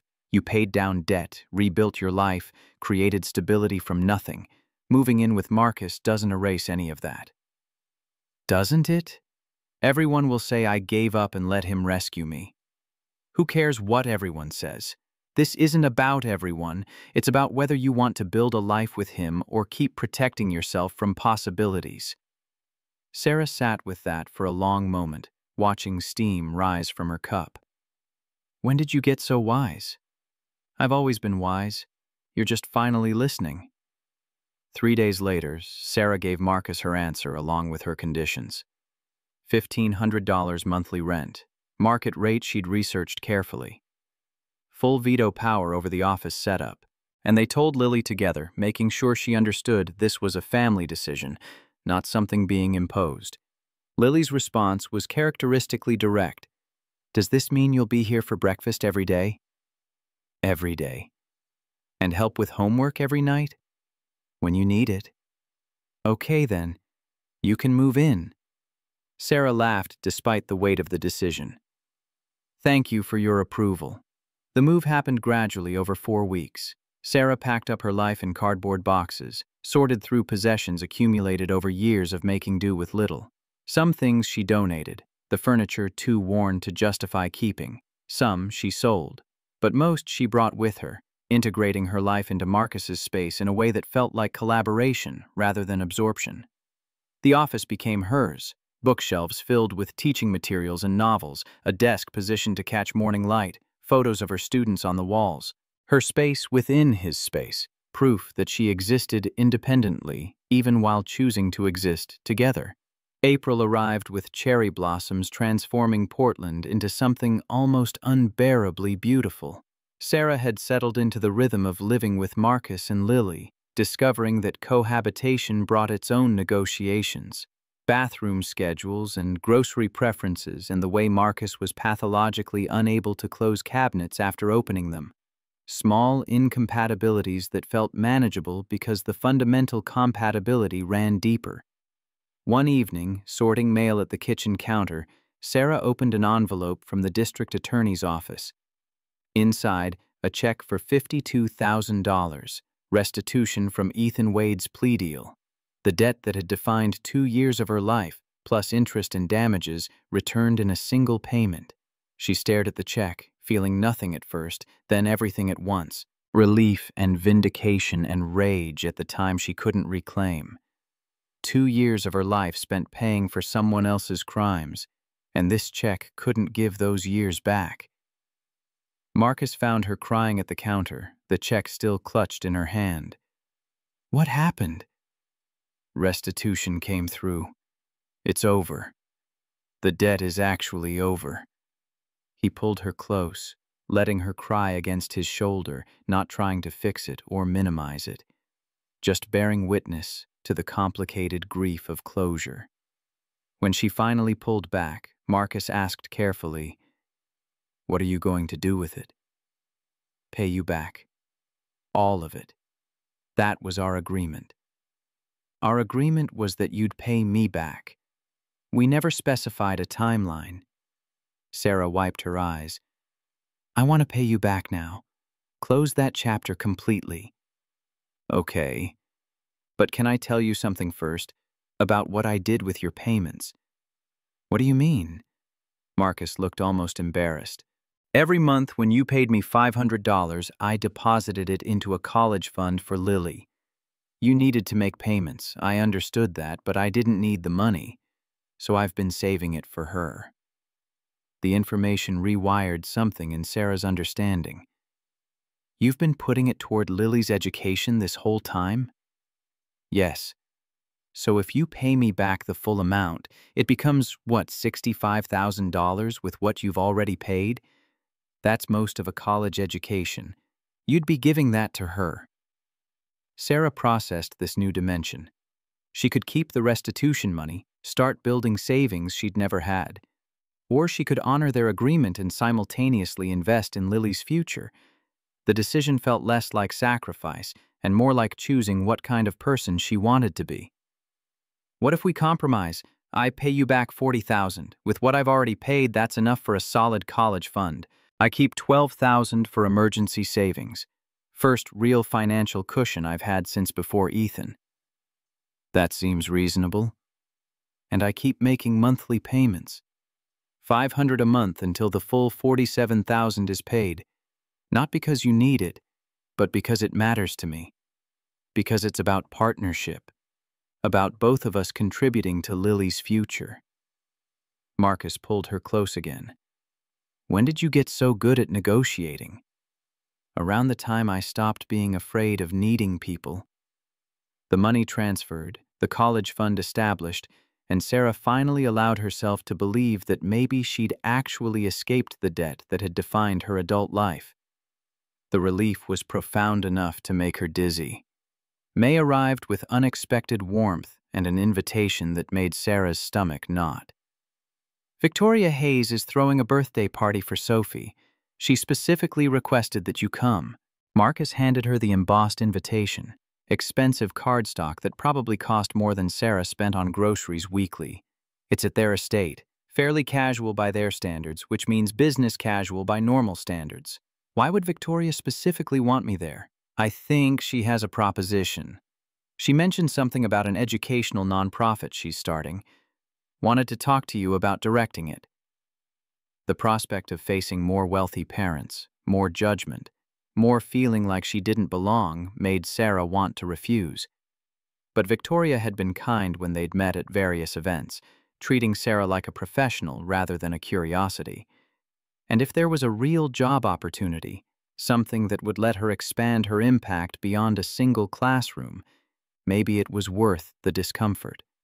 The Hayes estate sprawled across 5 acres in the West Hills, all manicured gardens and the kind of understated elegance that cost a fortune to maintain. Sarah wore her nicest dress and still felt underdressed the moment they pulled through the gates.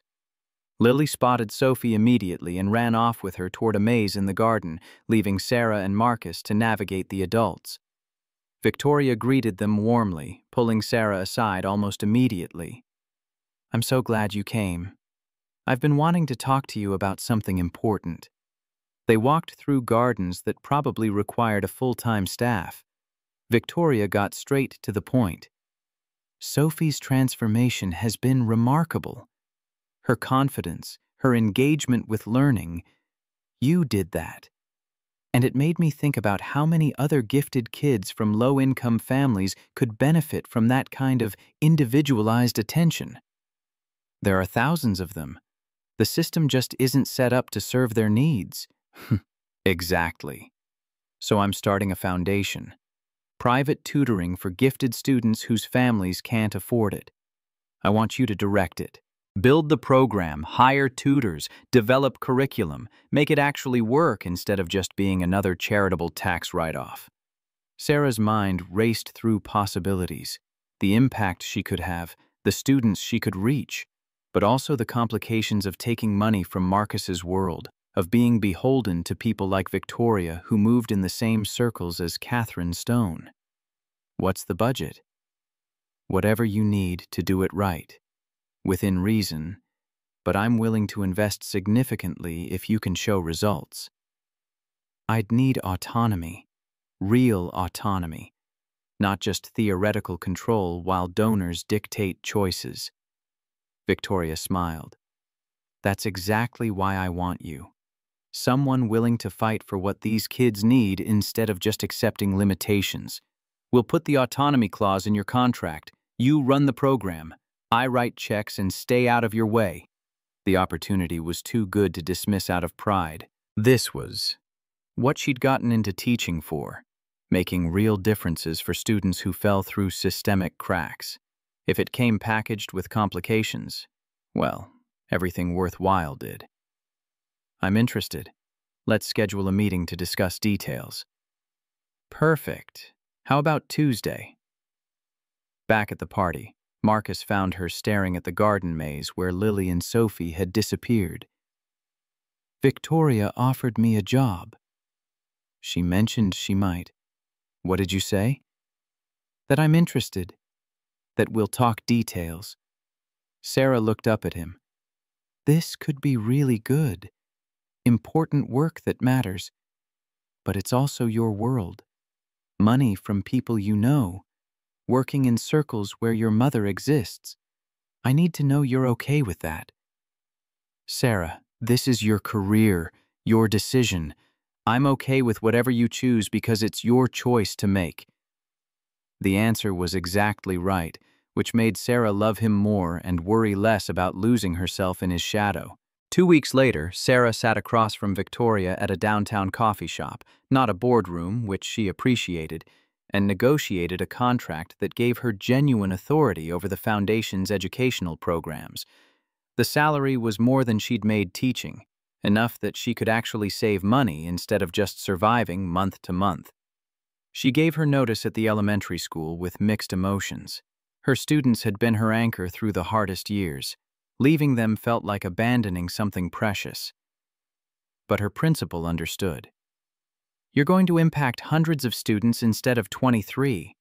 That's worth the transition. Summer arrived with the kind of sunshine Portland residents celebrated like personal gifts. Sarah started at the foundation, hiring tutors and developing assessment criteria and building something from nothing in a way that felt deeply satisfying. Marcus stepped back from his CEO role at Stone Enterprises, hiring an experienced president to handle operations while he shifted to advisory board member. They were both redesigning their lives around what mattered instead of what was expected. And through it all, Lily grew, more confident, more comfortable calling Sarah Mom, alongside keeping Elena's memory alive. The balance worked because they let it, because no one insisted grief and new love were mutually exclusive. One Sunday evening in mid-July, after pancakes at the Bluebird and an afternoon at the park, Marcus suggested a walk. Just the two of them, with Lily staying at Joel's for the evening. There's something I want to show you. They drove to Riverside Park, the place where Sarah had first met Lily, where their family had started forming. The same bench where they'd had crucial conversations about trust and partnership. Marcus led her there now, the summer evening warm and golden, Portland painted in amber light. I'm not good at this. His voice was steady, but his hands shook slightly. Lily keeps reminding me I don't say things I should, so I'm trying to get better. He pulled out a small bow, opening it to reveal a simple ring, elegant but not ostentatious, perfect in its understatement. I don't want a big wedding with a guest list manufactured by my mother and photographers making it a spectacle. I don't want to absorb you into my life like you're just an accessory. I want us to build our life together, as equals, making choices that honor both of us. Sarah's breath caught, the world narrowing to this moment, this man, this question she'd been both hoping for and dreading. I'm asking you to marry me, not because I want to save you or because you need saving, but because you showed me how to be alive again instead of just going through motions. Because Lily loves you, and I love you, and I want to make this official. Will you marry me? Every instinct Sarah had built over 2 years of protecting herself screamed that this was dangerous, that letting someone this close guaranteed devastation eventually. But those instincts had been built in darkness, and she'd spent 8 months learning to trust light instead. Yes. The word came out stronger than she expected, carrying certainty she'd earned through every hard conversation, every boundary set, every choice to stay when leaving felt safer. Yes, on one condition. Name it. We do this our way. Small ceremony, people who actually matter, no performance, no press, nothing we don't genuinely want. Deal. Absolutely deal. He slid the ring onto her finger. Perfect fit, which made her laugh through sudden tears because of course he'd somehow managed that. And kissed her, while the summer sun transformed Portland into something almost unbearably beautiful. This was what choosing looked like. Not the absence of fear, but the decision to be brave anyway. Lily materialized from behind a tree where she'd apparently been hiding with Joel, both of them grinning at having successfully maintained surprise despite Lily's notorious inability to keep secrets. "You said yes!" She launched herself at them both, all purple jacket and enthusiastic collision. "Can I be flower girl?" Obviously. In my dinosaur sneakers? I wouldn't have it any other way. Lily's whoop of triumph echoed across the park, scattering birds from nearby trees. Joel approached with the casual smugness of someone who'd helped plan a successful surprise, pulling Sarah into a hug that was both congratulatory and relieved. "Welcome to the family. Officially, this time. Thanks for not telling me Marcus has been carrying that ring around for 3 weeks. How did you—" Marcus started. "Claire told me yesterday." Apparently Joel can't keep secrets from his wife any better than Lily can keep them from anyone. They stood together as evening settled into night. The 4 of them family by choice rather than obligation. The wedding would come with its complications, Catherine's opinions, logistics to navigate, the careful balance of Sarah's world and Marcus's.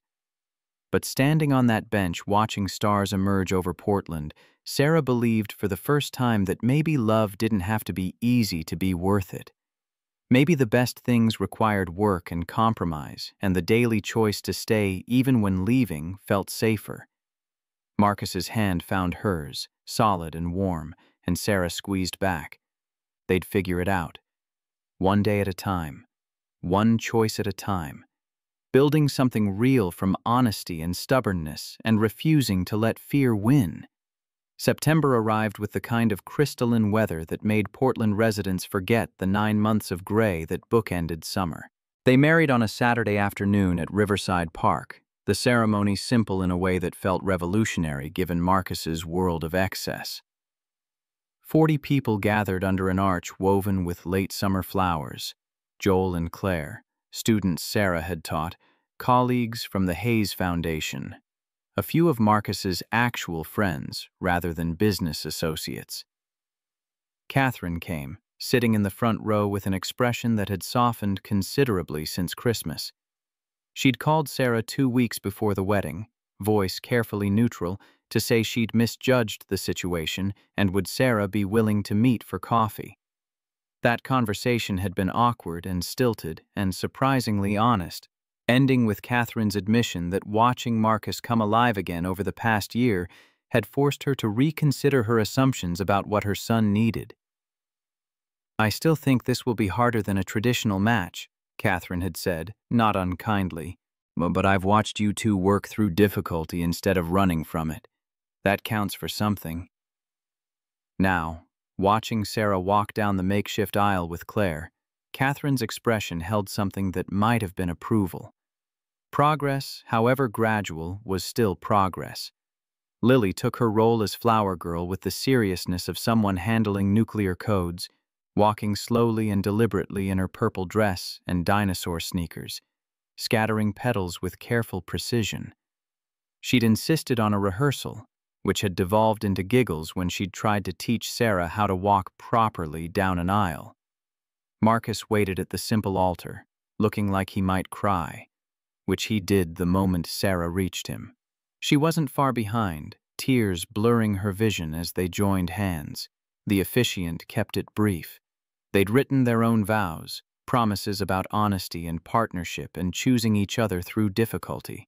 No fairy tale declarations, just practical commitments to keep trying even when it was hard. "I promise to tell you when I'm being unreasonable about accepting help," Sarah said, her voice steady, "and to trust that you're offering it from love, not control." "I promise to ask before I act," Marcus replied, "and to trust that you're strong enough to handle your own problems even when every instinct tells me to fix them." They exchanged rings, his from her, carrying the weight of months spent learning each other's boundaries, hers from him, carrying the promise to honor those boundaries even when it was difficult. When the officiant pronounced them married and Marcus kissed her, Lily cheered loud enough to startle the entire gathering, which somehow made it perfect.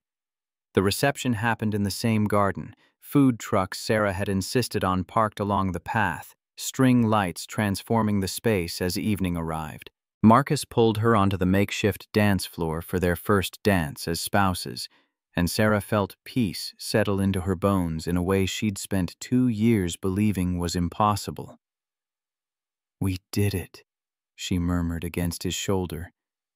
"Best decision I ever made." Asking or showing up to that coffee shop 300 days ago? Both. All of it. Every difficult conversation and boundary negotiation and moment of choosing to stay. Later, after cake, Lily had very specific opinions about the dinosaur decorations and toasts that made everyone laugh and cry in equal measure. Sarah found herself standing at the edge of the garden with Claire, watching Marcus dance with Lily to some pop song the 7-year-old had demanded. "You look happy," Claire observed. "I am. Terrifyingly so." "Good terrifying or bad terrifying?" "Good, I think. The kind that comes from having something precious you could lose." Sarah turned to her sister. "Thank you for forcing me to that coffee shop, for refusing to let me hide forever." "You would have found your way eventually. I just gave you a push." Claire squeezed her hand. "Though I'm taking full credit at family dinners forever. Wouldn't expect anything less." As night deepened and the party wound down, Sarah and Marcus stood together at the spot where he'd proposed 2 months earlier. The bench was empty now, waiting for other people's important conversations, other moments that would reshape lives. "What are you thinking?" Marcus asked.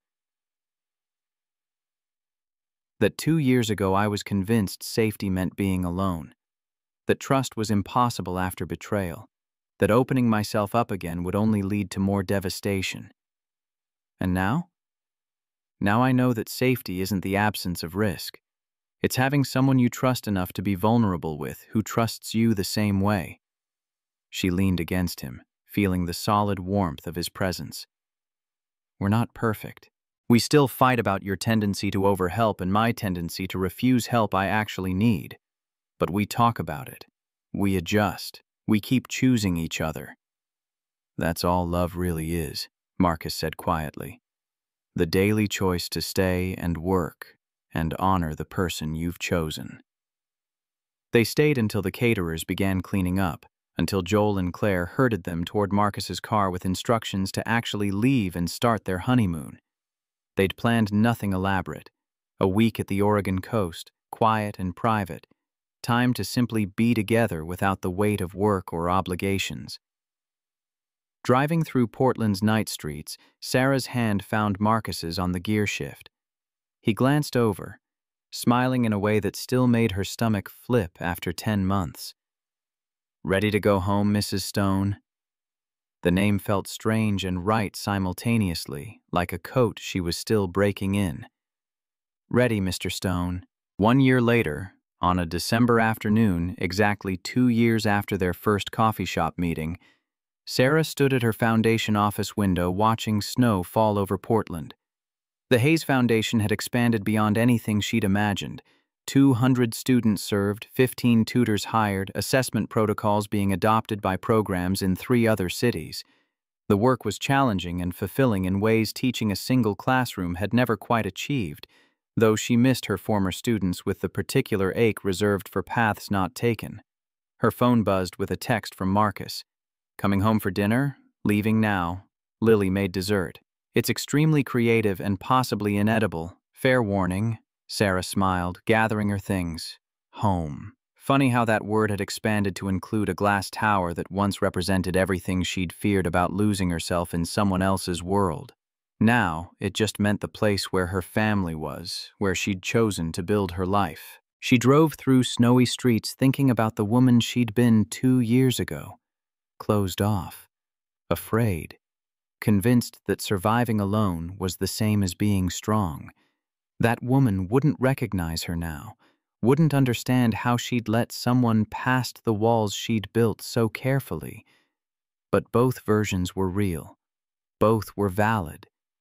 You became one person to survive the worst, then had to become someone different to claim the best. At the penthouse, Lily's extremely creative dessert turned out to be a cake decorated entirely with gummy dinosaurs in what appeared to be a Jurassic battle scene. They ate it anyway, sugar and artificial coloring and the sweetness of a child's effort mattering infinitely more than professional perfection. Later, after Lily was in bed, after stories about time-traveling pterodactyls and promises that yes, she could wear her dinosaur sneakers to school again tomorrow, Sarah and Marcus sat by the floor-to-ceiling windows watching snow transform Portland into something clean and new. His arms settled around her shoulders. Her head found its familiar place against his chest. Both of them quiet in the comfortable way of people who'd learned silence could be communion rather than distance. "Do you ever regret it?" Marcus asked, voice soft in the darkness. "Giving up your independence for this?" Sarah pulled back enough to look at him directly. "I didn't give up independence. I chose interdependence. There's a difference." "Is there?" Independence was me alone in that apartment, paying off debt through sheer stubbornness, proving I could survive without needing anyone. Interdependence is us building something together while maintaining who we are separately. She touched his face, fingers tracing the familiar angles. "I still have my career, my decisions, my boundaries. You still have yours. We just chose to make our lives overlap instead of staying isolated." "That's very wise." "I've had good teachers, a 7-year-old who tells me when I'm being stubborn, a husband who's learned to ask before acting." She smiled. "Even your mother has taught me things about choosing grace over grudges." "Never thought I'd hear you credit my mother with wisdom." "She's growing on me. Slowly. Like a particularly persistent moss." Marcus laughed, the sound rumbling through his chest into hers. They sat in comfortable silence while snow continued falling, covering Portland's edges and imperfections with temporary beauty. Tomorrow would bring its own challenges. Catherine's continued adjustments to their dynamic, the foundation's expansion into new territories, the normal friction of building a life together from 2 different worlds. But tonight was enough, just to exist in this moment. grateful for second chances and the courage to take them. Love, Sarah had learned, wasn't about finding someone perfect. It wasn't about rescue or fairy tales or pretending difficulty didn't exist. Love was choosing someone real and letting them choose you back, then working every day to honor that choice. It was partnership built on honesty and compromise and the stubborn refusal to let fear win. She'd found it in a coffee shop over terrible brew, with a man who'd forgotten how to be alive and a little girl who needed someone to see her.